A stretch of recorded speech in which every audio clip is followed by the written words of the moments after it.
How to Spark Success show. And this is where I have conversations with smart and savvy business owners, thought leaders, and people doing exciting stuff around the world. So today I'm delighted to have Stephen and Donna Fry join me from Australia. So afternoon for you guys, isn't it? How are you? Yeah, great. Thanks, really Liz. good, thank you. Yeah, it's definitely the afternoon Yes, here. yeah. Yes, definitely. We're working out all the time differences across internationally at the moment, aren't we, with Zoom? Yeah.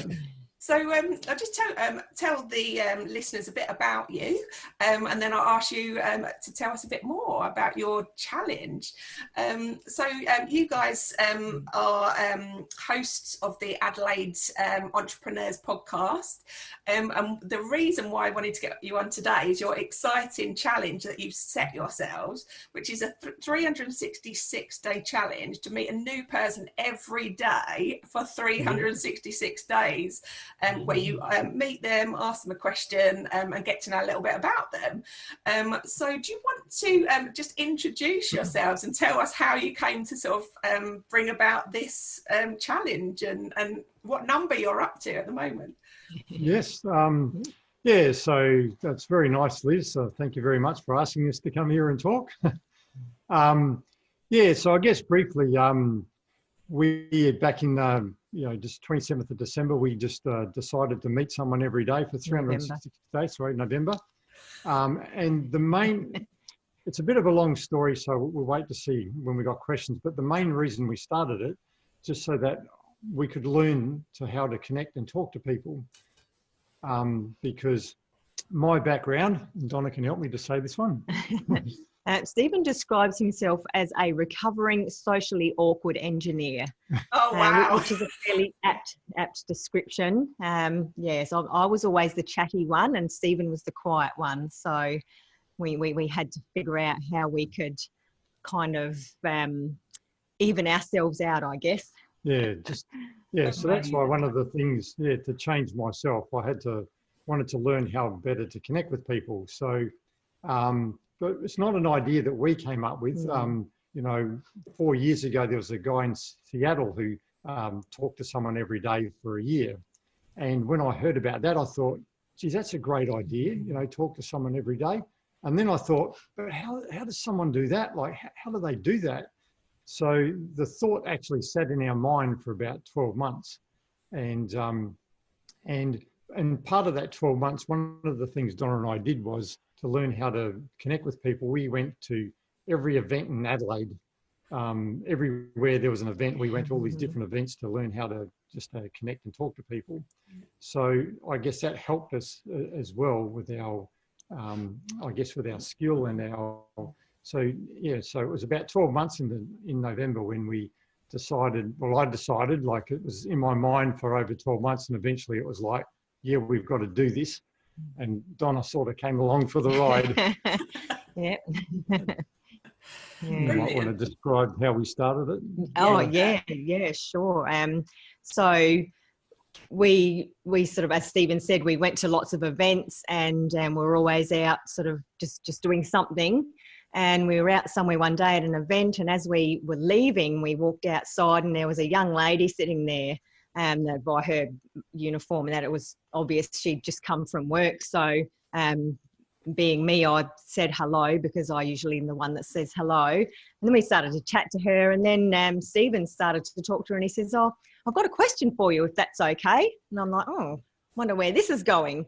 And then he said, oh, I've made this New Year's resolution to meet someone new every day for the next 366 days. And I was like, oh, looks like we're off the starting blocks then.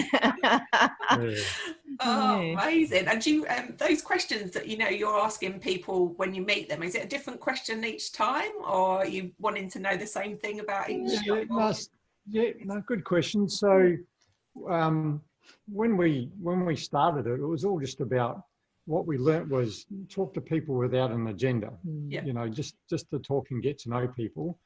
And just listen to them and then ask questions about what they do, because this was all about learning how to talk to people. And it's actually I've got it behind me here. When you read the seven habits of highly effective people. Yep. So you think in there he talks about 7 habits. So you write a big book about 7 habits of highly effective people. And then when you go to habit 5, it says, seek first to understand. Before being understood. Yes. I can't read it, I just know. Yeah, I didn't put my glasses on. Yeah. Yes, seek first to understand, then to be understood. Right. So what we learnt from that was, you know, don't go out, talk to people without an agenda, just try and understand them, because most of us want to be understood. Yeah. So most of us go out and want to be understood. So we just wanted to learn to have the skill to learn to understand. That's what we really wanted to learn. Yeah. So it was all about just getting to know people and asking questions about themselves. The only question I asked most of the time was, what's something interesting about yourself? Because that then opened it up to give us more things to dive deeper and talk to them about. Because whatever it was, you know, I like to fish. Oh, wow, how often do you do that? You know, just to learn more about. Yeah. So that was the only one. Yes, but we've come up with another interesting question. Oh. I won't go into this one too much, but about a week ago when we were talking to someone, he said, I've got a question for you. And I still remember this, looking at him, and he says, how do you want to be remembered? Wow, that's a good one. And I didn't have an answer for it. But what it shows, though, is good questions make you think. And that's one I've been asking people as well, because I'm curious about what people respond, because I didn't have an answer. I had to go away and think about that one. So, yes. Amazing. So with this sort of 366-day challenge, what does success in the challenge look like for you? Because you're up to, what, 210 new people now, is it? 211 today. Yes. Wow. Yes. Yeah, I'm delighted to be the 211th. Yeah, because I guess how it started as well, like what we really wanted to learn was just how to interrupt people and have a conversation, because you could, you know, go down your local mall and there's literally thousands of people there. But I was very afraid of just walking up to strangers and even saying hello. So that's what I really wanted to step into. I was outside my comfort zone. So that's one of the, so that's how we did it. So for every day up until about March, we got up every day and said, okay, we need to go somewhere today to meet someone. And, you know, you'd go say hello to people. Not everyone would, you know, respond to you. And then you just say hello to enough people until you got someone that would want to talk, and then ask them a simple question and get a photograph with them. And it wasn't until we, I guess, had to go on the LinkedIn to keep the journey going that we started to connect with people all over the world. And that's just been amazing, because what we've learned from that is when you connect with people on Zoom, you for a half hour, it's just you really get to know people. It's just been amazing. Yeah, so it has. Don't know how much to say. Sorry, I could keep talking for ages. And so, you know, you talked about your comfort zone and sort of being that sort of recovering socially awkward engineer. So how do you feel like you're doing on that journey? Do you feel like now, because the thing with the comfort zone is once you step outside it, you have to sort of challenge yourself more to sort of get out of your comfort zone again and sort of do those challenging things. So how do you feel you're doing on your journey to sort of being a social expert? Yeah, well, I might just go back one step first, and then I'll because the reason we did this, it's not like Donna and I thought about this whole change of journey ourselves. Like we've only got together in 2012. We used to go to school together back in 78, 79, 80 and 81. Went our different paths and got married. That didn't work out, and we reconnected in 2012. Maybe you want to tell a bit of that. Oh, what about That's right. next? Sorry, I don't know where you're going. Okay, otherwise I would. yeah. That's okay. And when we got married, that was in 2015, we started to think about, you know, right. Yeah, yes. we wanted to do something. Yes. We wanted to do something different. Yes. Maybe you want to. Yes. So I guess, and my thinking behind that was, you know, now here we have a second chance at having a life together. You know, we just turned 50, and my thoughts was, you know, I don't want to be going to a job or, you know, doing separate things for a large portion of our lives. I want to, you know, I'd like to be having fun, and Stephen obviously agreed with that, which was good.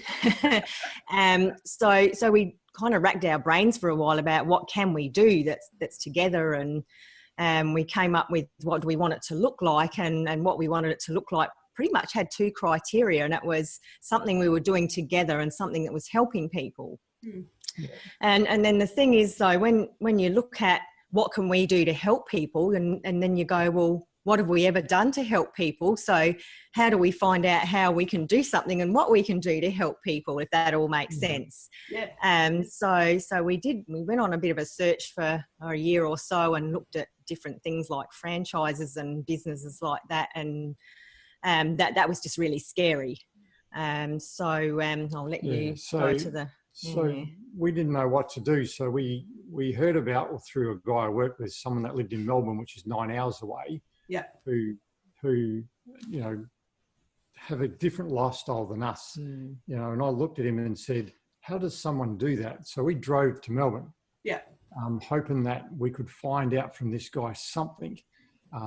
Keeping a long story short, 4.5 years later, he's had a lot of input into our life, and he helped me to change my mind, which is the thing that I didn't understand, or our minds.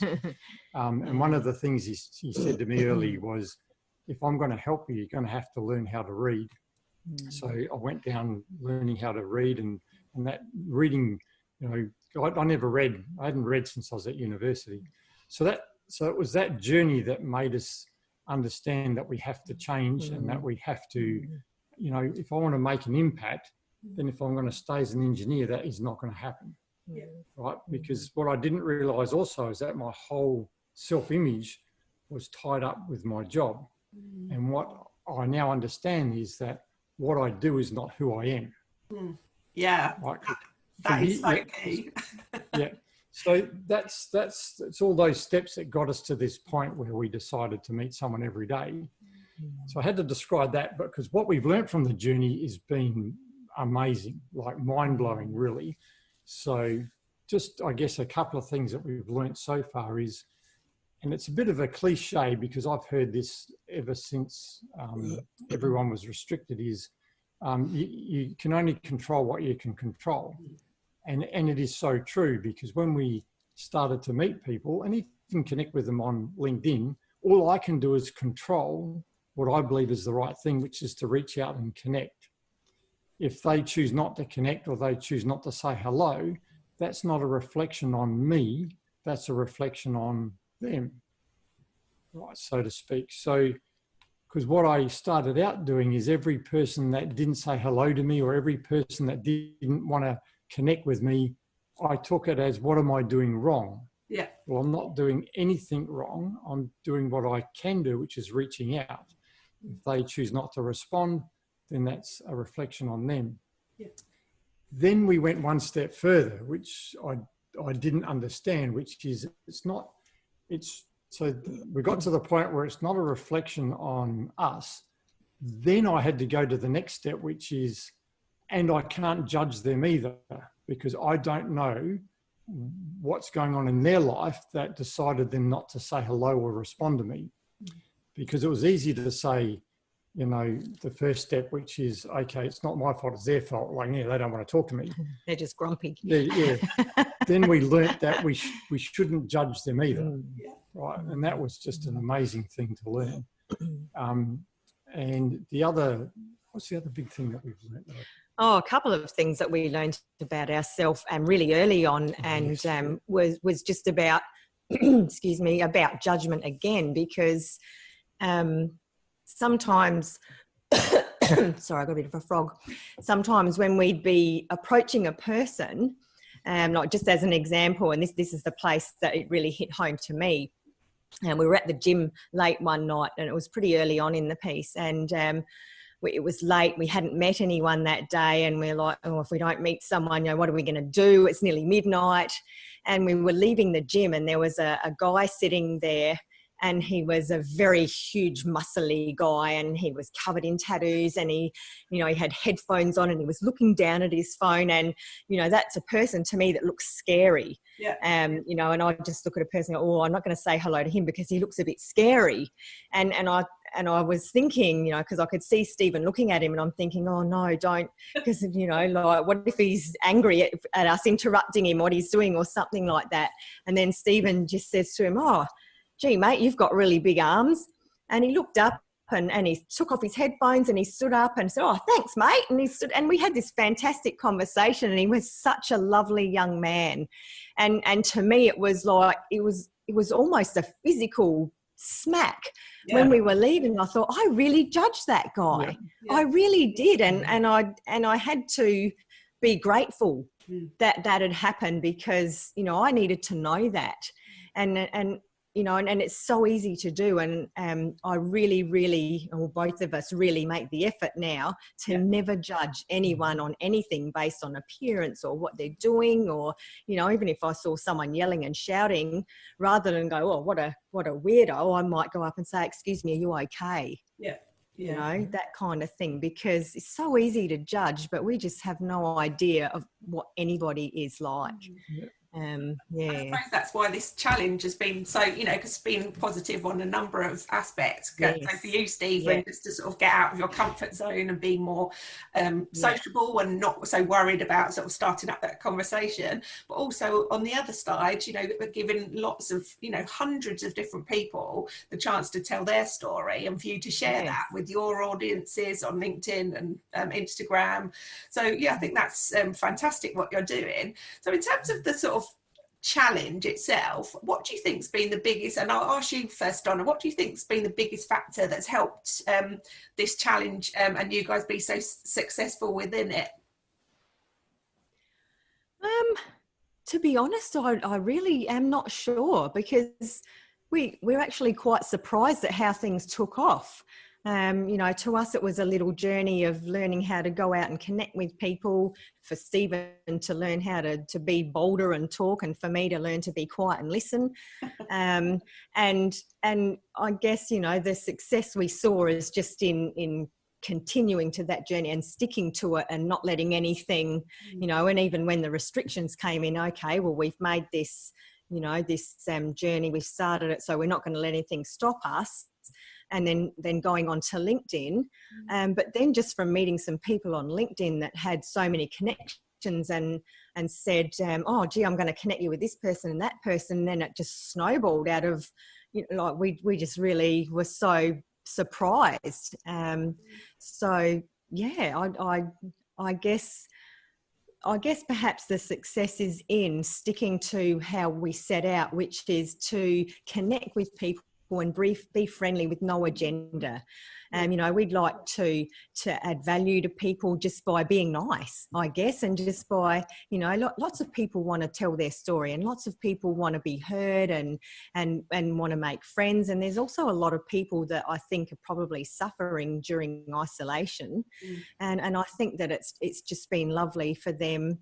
We've had some really lovely feedback too. So we just actually feel quite humbled and amazed by how it's gone. Yeah, and I think, that sort of connection piece is important anyway, but, it's even more important, you're almost doing a service to sort of connect and share and sort of give that sort of human aspect. And I think, sharing your own story, and like things that you're working on, like the, being more sociable, or, being more of a listener is really key, because I think sharing that sort of vulnerability in the areas that we want to improve is so important, because, often I find, and you're on Instagram with the challenge, there's so much sort of depiction of the perfect life, that's not real. There's no depiction of sort of sometimes when there's challenges or vulnerability.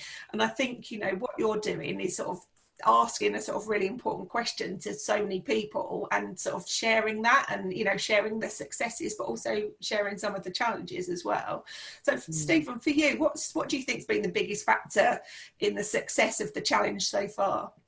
Well, so I guess it's just validated a lot of stuff for us. So we've been through, 3 and a number of years of change change is the hardest thing, and it didn't happen overnight. Being a 50-year-old that's been in the corporate world for 30 years, climbing that corporate ladder to start a process of change, it took a long time. And I had to go through that change before I could apply it to what we've learned to apply it to from a lean startup type. I won't go down that path. So we're learning how to apply it now to to do something. Yeah. So what we learned from that, and going through this journey, because this journey was, getting outside your comfort zone, like we said, and learning how to connect with people. And what we've learned through this is things like, when we set a target, which was 366 days, the hardest thing to do was to start, right? Because you'd already gone through it in your mind. It took us 12 months, but once we said, right, we're going to start, it was like it had almost finished, because all we had to do now is find a person every day. Yeah. So then we knew the goal was 366 days, but we've only ever looked at one day at a time. Yeah. Right. So today we have to find someone. Tomorrow we've got to make sure we've got someone lined up, and that's all we've done. Yeah. And that's validated also what we've heard about success, is that success is a progressive realization of a worthwhile dream or goal. So for us at the moment, there's other things, but one of our worthwhile dreams or goals is meeting someone every day for 366 days. And that just happens progressively every day. It doesn't happen overnight. So, for us, it's just validated things like that. And also fear and doubt as well, because, no matter what you do, and even when you set yourself a target and all you got to do is something every day, fear and doubt is always around. And fear and doubt can't be in the mind with faith. So we've had to learn to take control of our thoughts and make sure that, when fear and doubt does sneak up, that we've got to remove it quickly, because faith can't be in our mind if fear's in there. And what I mean by that is, there is days, not so much now, or maybe even sometimes, where you go, why are we doing this? Why are we doing this? And that does go through your mind, but then, you just got to get rid of that thought and bring faith back into it, and understand that connecting with people without an agenda is a good thing to do. So we'll just keep down this process that we've started. And doubt comes in from the point of view, where you have doubts about, are we going to meet someone today?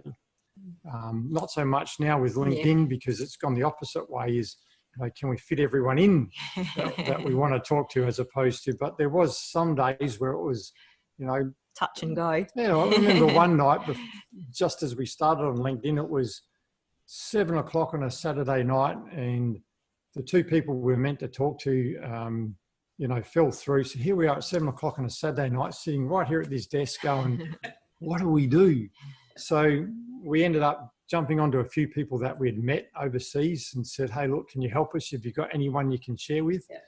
And by the end of that night, we'd spoken to two people, one in Nigeria and one in Kenya, I think it was.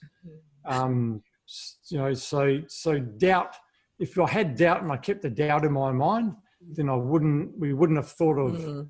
So what we had to do is get rid of the doubt and go, just do whatever we can do. And then that's enough.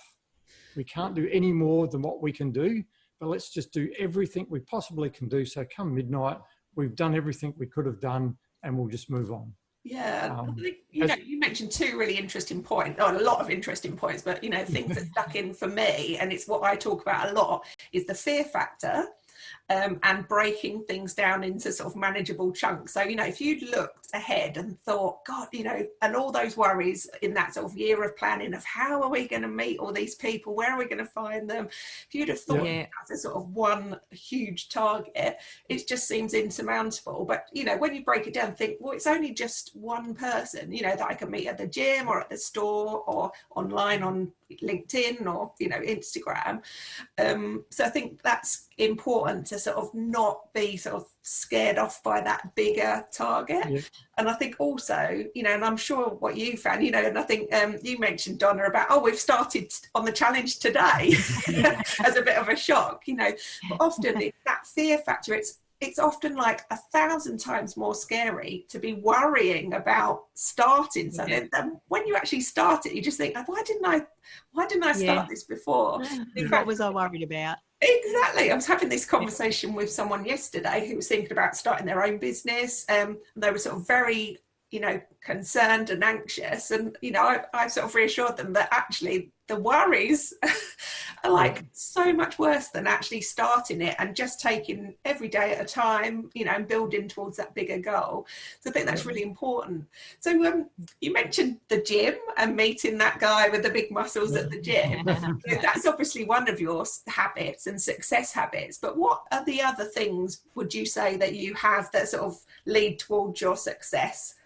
Okay, yeah, very good question. So we learned earlier on that, when you look at people, or we now know, and we're on the road, we're still on the journey to get where we want to go. So, we're just on the journey. So, we're far from what someone might look as successful.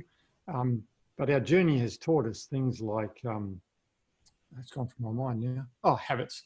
So the journeys just talk us about success is just made up of lots of little things over a period of time. Like you just got to read, the compound effect, the slight edge or atomic habits, any book like that on habits, and you'll learn, and even nature shows us, for example, trees don't grow massively overnight. They start out as weak little seeds and they grow over time. And success in achieving anything is the same. It's not some big activity, it's a little activity over time. So we started out, and the habits we developed was around reading. So, and that's helped us tremendously. We wouldn't be here without reading, listening to business or positive podcasts, as opposed to listening to the radio or the television.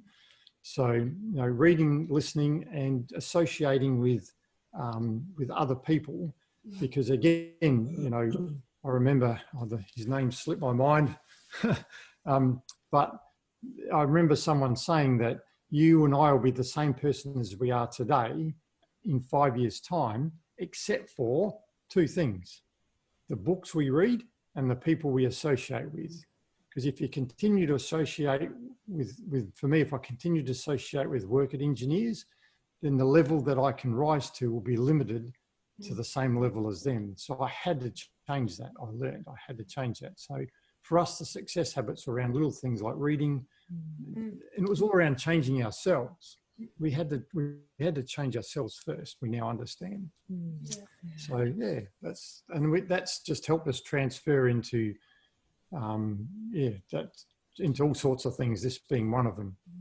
Yeah, and we were talking about Janine Garner just before we started recording this. So Janine was my podcast guest on the previous episode. I would definitely recommend to listen into her, and she's just launched her new book, which is Be Brilliant. But part of that, and it's exactly as if you've read the book, Stephen, it talks about surrounding yourself with mentors. She calls them influencers, and that's not necessarily like social media influencers, but people and mentors in your life that are different from you, from different arenas, that will sort of help guide you, and sort of being that lifelong learner, which I think is key. I love a podcast, and I feel really honoured that I'm had the opportunity to host this podcast and speak to amazing people like yourselves. But I find it sort of I find it a lot more satisfying to listen to a podcast and sort of get some ideas from that than just to sort of listen to some music. So yeah, I totally agree with you. So Donna, sort of you've talked about this as sort of part of your change journey, and that you're still sort of on that journey. But if you looked back and you could do it all over again, like from your life or the challenge, what would you do differently? Oh, that is a very good question. You're talking about just the journey, or either your life. I've talked to my guests about their career journeys and what they would do differently. So, really for you, what would that be? Yeah, I would definitely read more books, and I can recall, because I was a single mum for some years before Stephen and I came together, and I can recall my parents even saying, because I had 4 kids, And, you know, you have the usual hassles with kids and, oh, why don't you read this book? And, oh, no, look, I'll be okay. You know, I didn't really listen to them too much. But now having a mentor that's given us book suggestions and great books to read, and having had my head in books for the last few years, I think, why didn't I listen to my parents? Like, books are amazing. Yeah. I'd have to say that's reading books has been the biggest thing that's helped me to change. I've read so many things that I've just thought, why do we not read this stuff at school? Yeah. And even now, if I still had kids at school, I think maybe I'd have gone down the path of going up against the education department or something, because like there is so much information in books, and Stephen even describes a particular book, How to Win Friends and Influence People, as almost being like a manual of just how to deal with people and you know, be a normal human being, I guess.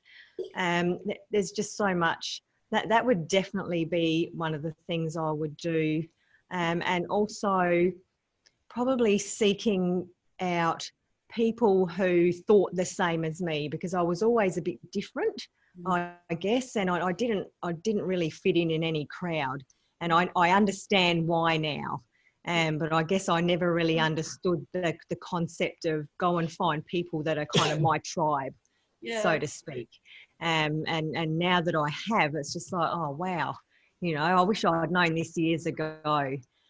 So that's definitely two things I would tell my past self if I could. Read more books and find people that think the same as you do.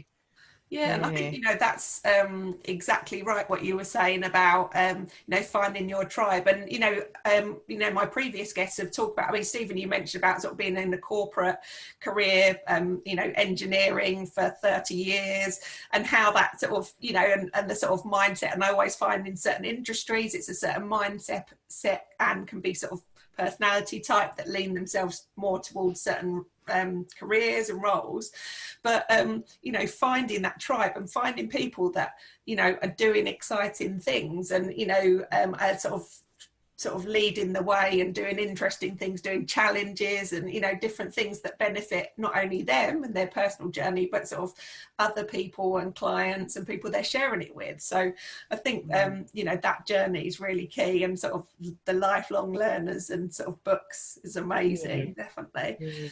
So, you know, you all have been speaking to so many different people during this challenge. So what do you think has been the best piece of advice that you've received on sparking success? Now, that might be through your mentor or through the people that you're speaking to. What sort of really sticks in your mind as a good piece of advice? Oh, that's a tough one, because we've heard a lot of things, and so many good things, really. I was just thinking while I think of it, one of the biggest things for me, I think, is don't listen to opinions, because everyone's an expert on everything if you let them be. If you want to know facts, find out how to get facts about things, anything, because there's a lot of stuff happening in the world, and that's another thing, is you don't need to know it all. We don't watch news, television, or any of that kind of thing, really, because we figure if there's anything that's that important, someone will tell us if we need to know it. But yeah, definitely just being factual about things, and that I don't need to have an opinion on everything like I used to.